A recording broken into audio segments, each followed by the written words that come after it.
if you look at the history, if you look at the present, if you look at the future, Israel's survival really dependent on having a Palestinian state that will be side by side living by Israel.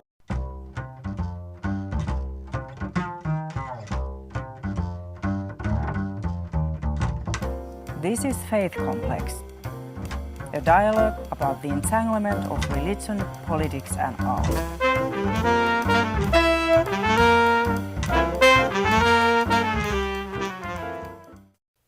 Hello, my name is Jacques Berliner-Blau of Georgetown University, and you're watching Faith Complex. Joining us today is Ms. Nadia Bilbassy-Charters. She is Senior U.S. Correspondent for the Middle East Broadcasting Center. She also has the distinction of being the only Arab journalist to have interviewed President George W. Bush no less than 4 times. Ms. Bilbassy-Charters, welcome to Faith Complex. Thank you very much for having me.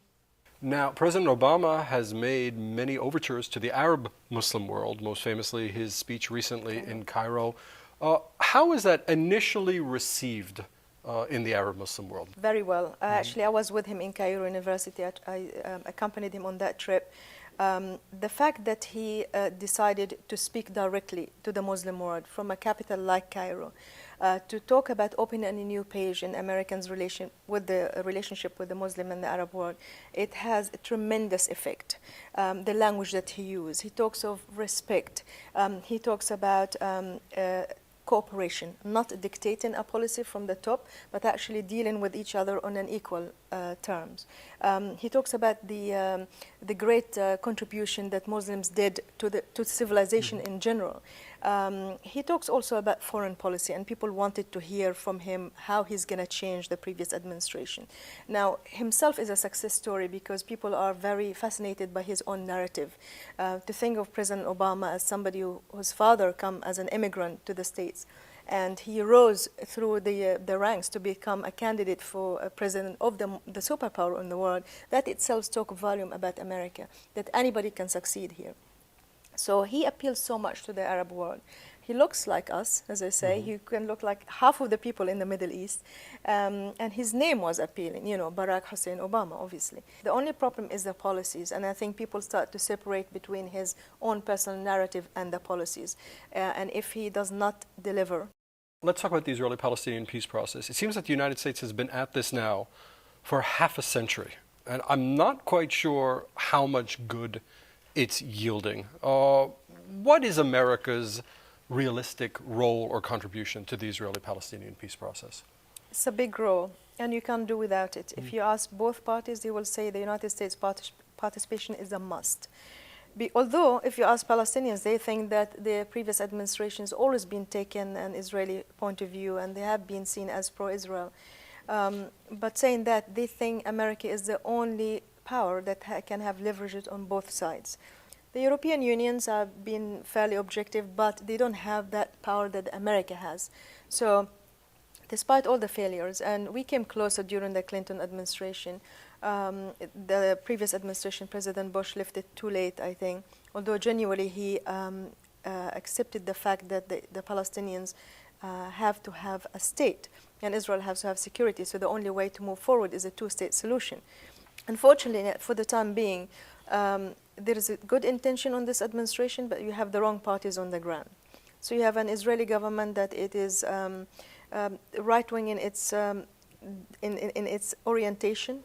They don't see the bigger pictures, although some will say that right-wing government's actually the one who managed to do the peace process, like, you know, with Begin and Sadat at the time, and even Sharon, you know, Ariel Sharon, who thought the ultimate survival of Israel will depend on having a Palestinian state, because the demography is not on their side. So you have 2 options.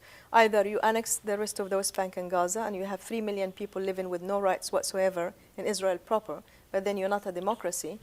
Or, you know, you can allow people to vote and have their rights, but then it's not Jewish. So they have to choose between the 2.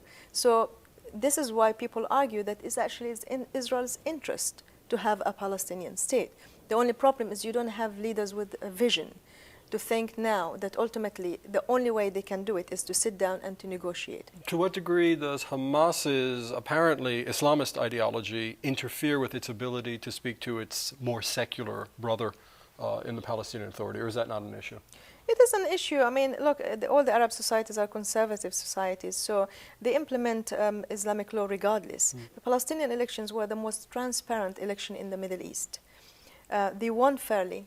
And then the problem is with democracy, and the hypocrisy with Western countries is when you have the party that you don't like winning, you immediately undermine them and you don't accept the results. Hamas won is because there was a gap.